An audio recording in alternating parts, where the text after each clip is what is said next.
Estou entrando aí na aula 9. Essa aula 9 parece que é a segunda aula após a nossa N1. Se não é a segunda, é a terceira. Nós vimos na aula 8 litisconsórcio, tá? E agora na aula 9 nós pegamos intervenção de terceiros, tá? Você que não está inscrito no canal, por favor, se inscreva no canal.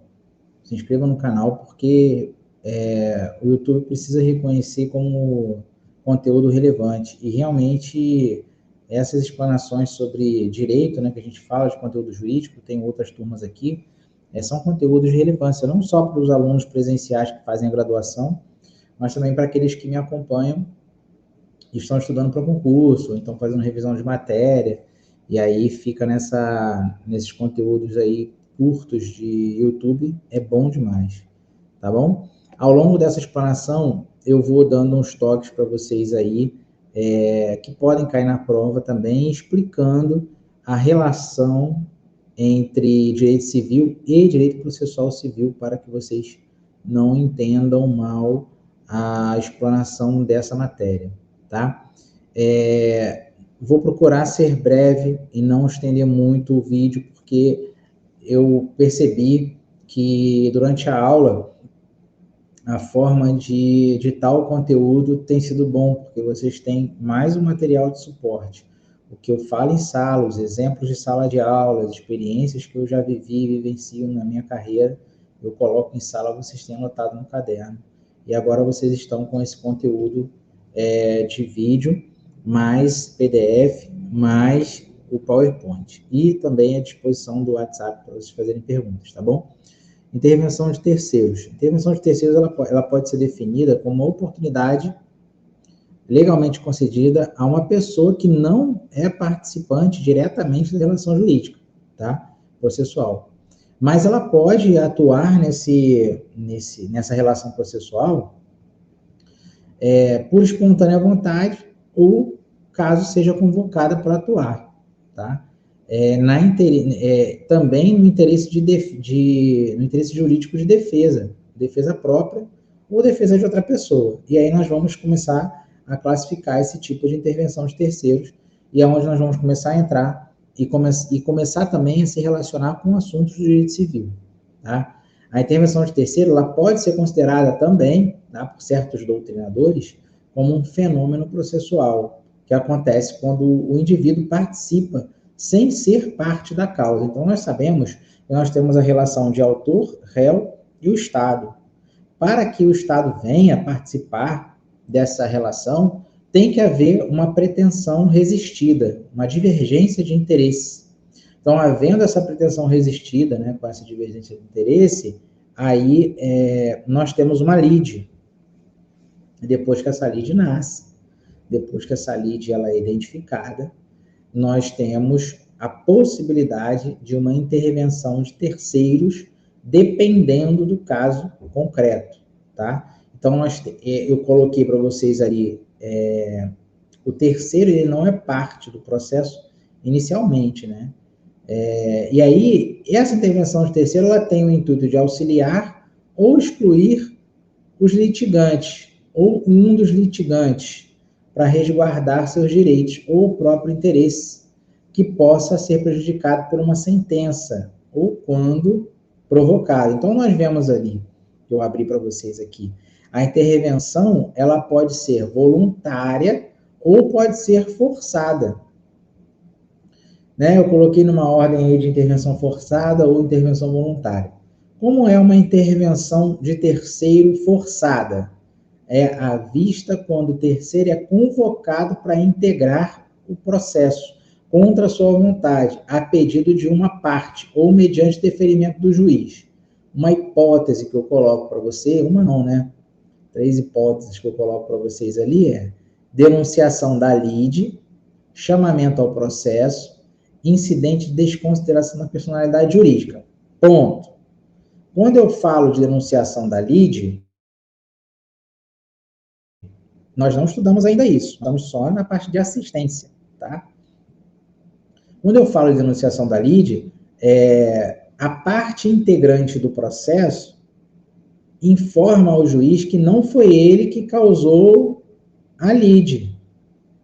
Ele vai informar para o juiz que quem causou a lide foi terceiro. E aí, por essa razão, o juiz vai mandar intimar, caso autorizado, caso deferido, intimar terceiro para participar da ação judicial. Essa denunciação da lide, ela pode acontecer excluindo a responsabilidade do réu, que é o que está envolvido diretamente naquela relação jurídica e na relação processual, dependendo do caso concreto.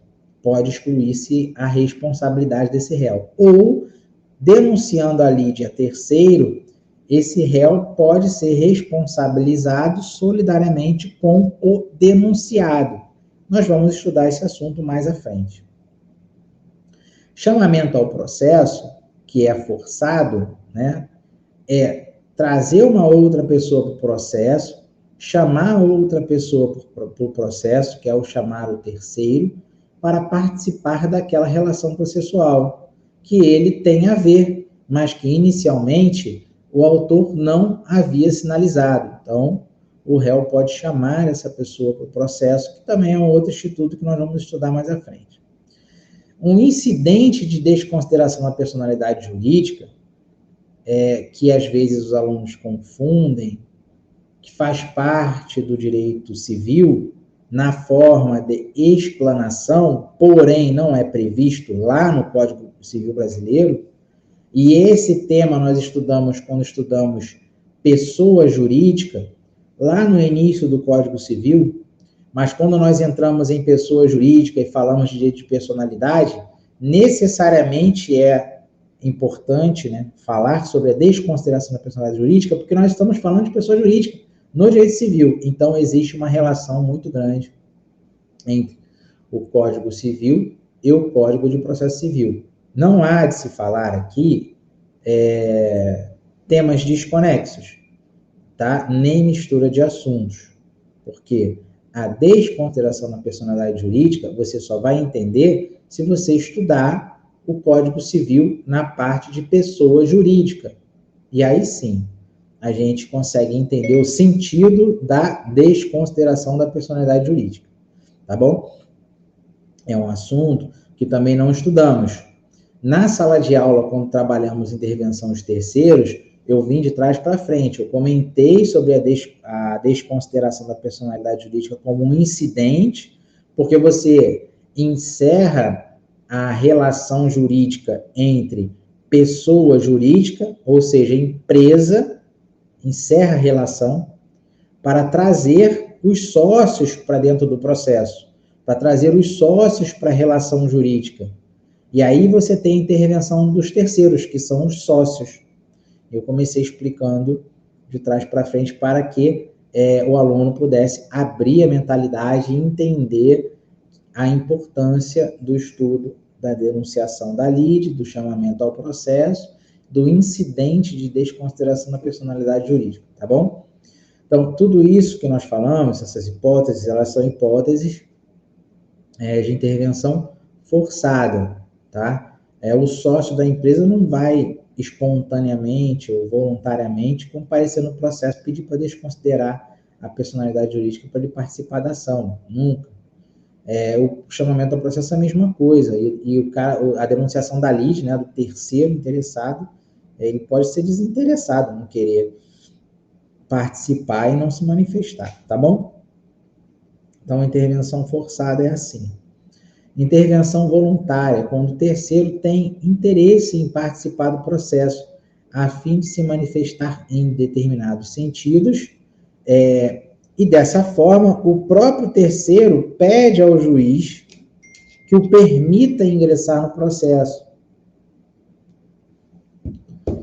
As hipóteses do amicus curiae, que aí nós vamos estudar amicus curiae mais adiante, assistente simples e assistente litisconsorcial, também nós vamos estudar mais adiante, tá? E aí nós falamos já isso em sala de aula,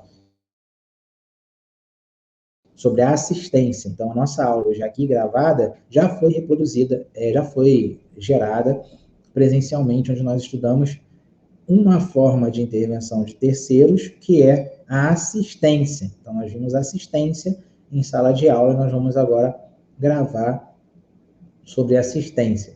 Quais são os modos ou formas de intervenção de terceiros que iremos estudar, conforme previsto no Código de Processo Civil? As assistências, denunciação da lide, chamamento ao processo e incidente de desconsideração da personalidade jurídica. Na conversa de hoje, nós vamos falar sobre assistência. Na aula que vem, nós vamos falar sobre denunciação da lide. Dependendo da dinâmica, vamos avançando para o chamamento ao processo e incidente de desconsideração da personalidade jurídica. Tá? O que é uma assistência, né? A assistência ela pode ser compreendida como uma modalidade de intervenção de terceiro espontânea, cuja finalidade é que um terceiro estranho à relação processual, não relação jurídica, auxilia a parte em uma causa em que tem interesse jurídico. E esta modalidade poderá ser reconhecida em qualquer procedimento e em todos os graus de jurisdição. Tá? Realizado o pedido de assistência, as partes terão um prazo de 15 dias para impugná-lo. Ou seja, quem requer o juízo dá o direito de 15 dias para outra parte impugnar, levando em consideração que o pedido de assistência ele tem que ser deferido pelo juízo, tá? Tem que ser deferido pelo juízo e a parte contrária tem o direito de impugnar em 15 dias e isso não interrompe ou suspende o prazo, os prazos, o caminhar, prazo não, melhor dizendo, o caminhar do processo, tá? Lembrando que a assistência poderá ser de duas formas, simples, que é a que veremos a seguir, e litisconsorcial. A assistência simples está prevista no artigo 121 até o 123 do Código de Processo Civil. Tá? O assistente simples atuará como auxiliar da parte principal, exercerá os mesmos poderes e sujeitar-se-á aos mesmos ônus processuais do que o assistido, sendo revel ou, de qualquer outro modo, omisso ou o assistido, o assistente será considerado seu substituto processual. Tá? O lado positivo da assistência simples é que o assistente pode exercer todos os poderes do assistido e o lado negativo ao assistente poderão ser impostos todos os ônus que, em tese, poderiam ser impostos ao assistido. Então, nessa situação de assistência simples, quem assiste, né, o assistente, ele vai sofrer todas as consequências que o assistido sofrer no processo, vier a sofrer no processo, tá bom? Então, artigo 123 fala do trânsito em julgado. O assistente simples é também denominado assistente adesivo, tá? Sendo que este dotado de legitimidade processual na modalidade extraordinária e subordinada. Resumidamente, o assistente simples ingressa no feito com o objetivo de auxiliar uma das partes, pretendendo ajudá-la para que seja vencedora ao final do processo, tá bom? Que é a diferença, a gente vai diferenciar agora do assistente simples para o assistente litisconsorcial. A segunda forma de assistência, prevista no novo Código de Processo Civil, é a assistência litisconsorcial. Considera-se litisconsorte da parte principal o assistente, sempre que a sentença influir na relação jurídica entre ele e o adversário assistido. O conceito de assistente litisconsorcial está moldado como a parte no processo que intervém. Nesta forma, a intervenção de terceiro, o assistente, flui como litisconsorte e sentirá diretamente os efeitos da coisa julgada, tá? Devido a este ter relação direta com a parte adversa do assistido. No caso em menção, o assistente defende e o seu direito em litisconsórcio como assistido em juízo. Então, o que quer dizer? Se a sentença for prejudicial ao assistido, o assistente, que é litisconsorcial, também sofrerá os efeitos daquela sentença, tá? Exemplo, o assistente do autor celebrou um contrato com o réu, de objeto idêntico àquele celebrado com o autor, o assistido. Neste caso, Se o autor estiver postulando a nulidade do contrato por vício do objeto, o assistente do autor será um assistente litisconsorcial. Por quê? Nós estamos tratando do mesmo objeto, tá? Eu faço um contrato com uma pessoa, se chamada, vamos botar assim, uma pessoa B, Leonardo faz um contrato com um objeto com a pessoa B. A faz um contrato com o mesmo objeto com a pessoa B. Então, esse A ajuiza uma ação contra B e eu figuro como assistente do autor que celebrou um contrato similar ao meu contra a pessoa B, tá? Então, isso é um assistente litisconsorcial, pois o resultado da sentença, que é a declaração de nulidade, provocaria consequências na relação jurídica mantida entre o assistente do autor e o réu. Então, se essa pessoa A obteve êxito na ação, os efeitos dessa sentença serão surtirá efeito para a minha relação também negocial contra B. Então, se A ajuiza uma ação requerendo a nulidade de um contrato com B, eu, como assistente litisconsorcial do A, a sentença procedente, vai haver a nulidade do meu contrato também contra B, tá? Então, é como se o autor e o seu assistente fossem litisconsortes ativos, isto é, ambos autores, tá bom? Entenderam? Qualquer dúvida, quem assistir esse vídeo tiver dúvida, me pergunte em sala de aula, por favor. Aqui não tem como interagir. Ou mandem no suporte que vai estar, o número estará na descrição do vídeo, e aí eu respondo, tá? Saibam que a assistência litisconsorcial, o assistente é como se litisconsorte fosse do seu assistido. O objeto da sentença surtirá efeito também para o assistente, assim como surtirá para o assistido. Beleza? Assistência amicus curiae. Amicus curiae é um amigo da corte, entidade que detém expertise sobre o assunto de que trata a ação judicial e enriquece o debate com dados acerca da questão discutida. Então, aqui não há de se falar em litisconsorte, tá? Não há de se falar de efeito da decisão para que atinja o expert ou o amicus curiae. A partir desse conceito, nós temos que observar que essa modalidade ela versa sobre quaisquer assuntos, desde que esse personagem, amicus curiae, entre no processo para esclarecimento dos fatos acerca do objeto principal da ação, tá bom? Então, essa personagem aparece para ajudar só a enriquecer debate, não influencia diretamente, não é um assistente simples e tampouco é um assistente litisconsorcial, tá bom? Então, é por isso que o artigo 138 define o amicus curiae, que só poderá figurar nas ações cujos temas sejam de grande repercussão para a sociedade em geral. O artigo 138 fala: o juiz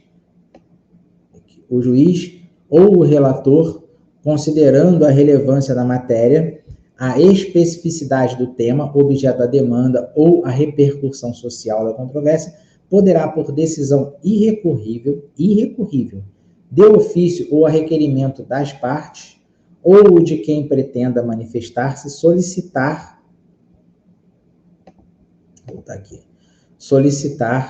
ou admitir a participação de pessoa natural ou jurídica, órgão ou entidade especializada com representatividade adequada no prazo de 15 dias de sua intimação. Lógico, para contribuir com informações e pesquisas do objeto principal daquela ação. Beleza? Então, nós falamos aqui, nesse encontro, de forma bem rápida e simples, sobre assistência simples, assistência litisconsorcial e assistência por amicus curiae, previsto no artigo 138 do Código de Processo Civil. Então, nós encerramos por aqui o conteúdo de assistência. A aula rendeu muito mais em sala de aula, justamente pelos debates sobre intervenção de terceiros, onde nós falamos de assistência, falamos de denunciação da lide, e falamos sobre chamamento ao processo, e falamos sobre intervenção de desconsideração, intervenção de terceiro por incidente processual de desconsideração da personalidade jurídica, tá certo? Então, rendeu bastante lá. E aqui, o objetivo é trazer o resumo do que foi dito em sala de aula. Então, ficamos por aqui. Na próxima aula, falaremos de denunciação da lide e chamamento ao processo, tá certo? Quem tiver alguma dúvida, por favor, encaminhe pelo suporte, ou se estiver presencialmente em sala de aula, me chamem para conversar, que aí nós vamos esclarecer essa dúvida, tá certo? Agradeço aí a atenção de todos. Quem não for inscrito ao canal, por favor, se inscreva. Fiquem com Deus e até a próxima.